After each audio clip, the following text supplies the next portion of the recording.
dear students, welcome to all. Today we will learn Chapter 1 Sources of History.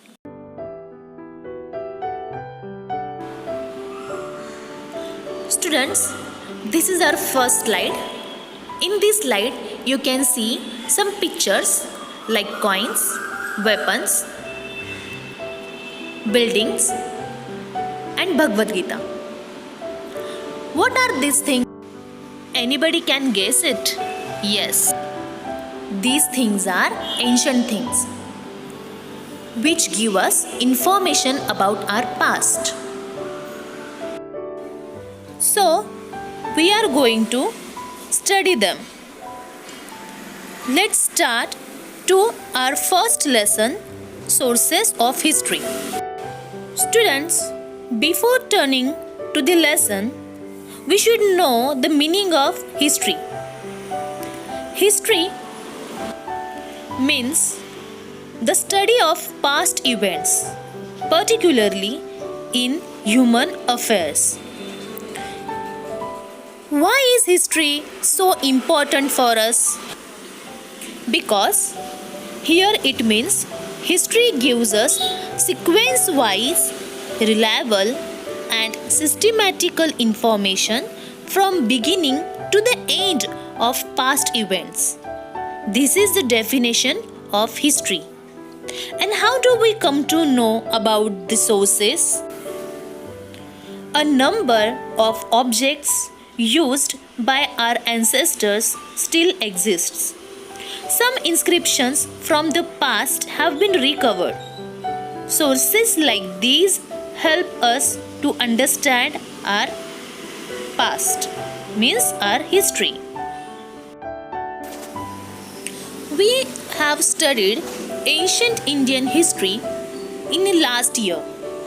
This year we are going to study the medieval period of Indian history.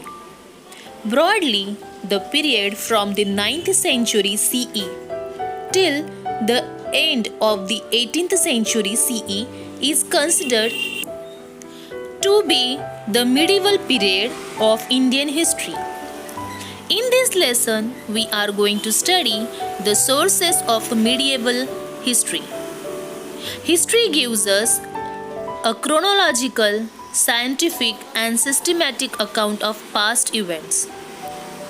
There are main four factors which are very important. They are individuals, society, place and time. History must be based on authentic evidence or proofs. These proofs are known as the sources of history. Students, here authentic evidence means real, not a copied. Okay, so means whatever history we will learn, it has a original evidence. We need proof for history. These proofs are known as the sources of history. We have to consider many factors related to the historical event that we want to study. It is necessary to support our study with historical sources. These sources have to be verified. We have to see whether they are authentic or not. They are real or not. It is necessary to use these sources judicially and only after a critical analysis.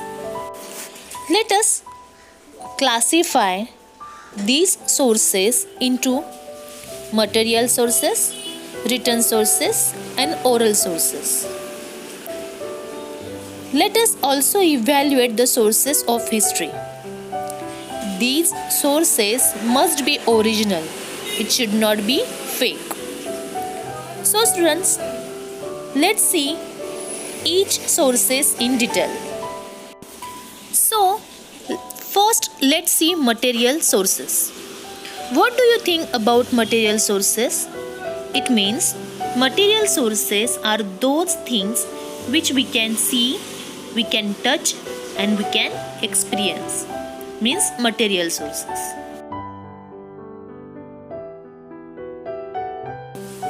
Some of the examples of material sources are as follow: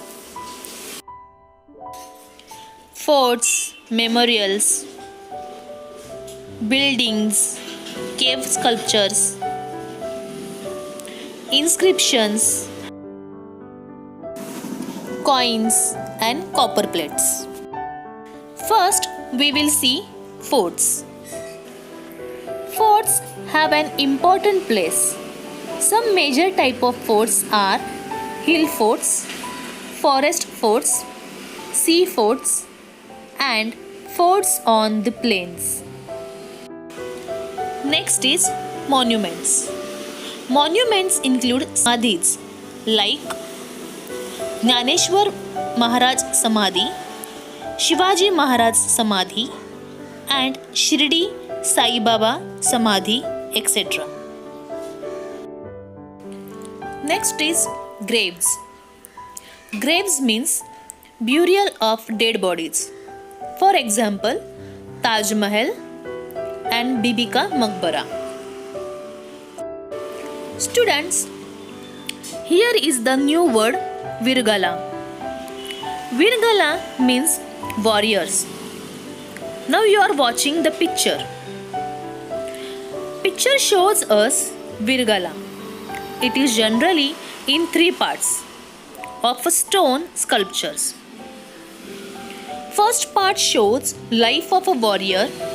Second shows events of war.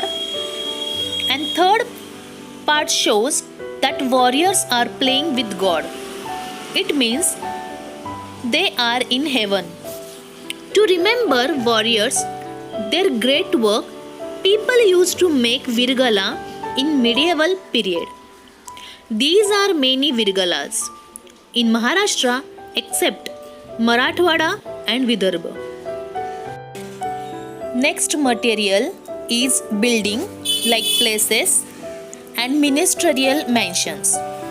Ministerial mansion means minister's large impressive house. Queen quarters like Ranivasa, Hawa Mahal, and houses of common people. Through these buildings, we come to know about the development of architecture, the economic conditions, the quality of art, style of the building construction, and people's standard of living in that particular period. Since ancient times, coins like Kavadi, Damdi, Dhela, Pai, Paisa, Ana, and Rupee. You must have heard some proverbs from your parents or grandparents. For example, Kavadi मोल, 16 आणे खरं, दाम दुप्पट, आपलंच नाणं खोटं. Kavadi, Ana, Dam, though are not in circulation today, yet the words and phrases related to them are still in use. The coins made by different rulers using metals like gold, silver, copper are important sources of history. From these coins we learn about the rulers, their period, governance, religious ideas, personal details, etc. Similarly, we also learn about the financial transactions and economic conditions prevailing at that time. We also see how far metallurgy had advanced in that period. From the images of Ram Sita on the coins of Emperor Akbar or Shiva Parvati on the coins of Hyder Ali, we see the religious coordination of those days. The Peshwas used the Arabic or Persian language on their coins. This throws light on the use of language in that period. Next material source is an inscriptions. The inscriptions found on the walls of cave and temple carving were made. For example, Tanjavur Brihadeshwara temple. Likewise, Chalukyas, Rashtrakutas, Cholas, Yadavas, all the dynasties inscriptions have been found. Due to these inscriptions, we get to know about this genealogy, language, script, and social life of a period. Inscriptions are considered to be an important and reliable source for reconstructing of history because here and here is remains in the same form. There are very less chances of its changing. Inscriptions carved on sheets of copper are known as copper plates. Copper plates word royal edicts means official order and verdicts means decisions, etc. Because of copper plates, we get to know the ancient name of a particular place.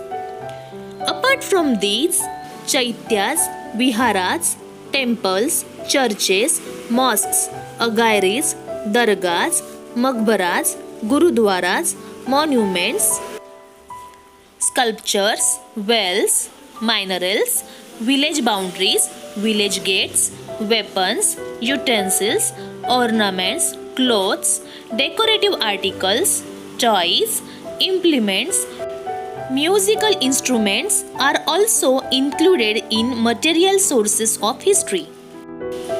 Students, here we have learned in detail about material sources. Next, two material sources, written sources and oral sources, we'll see in next part. Thank you.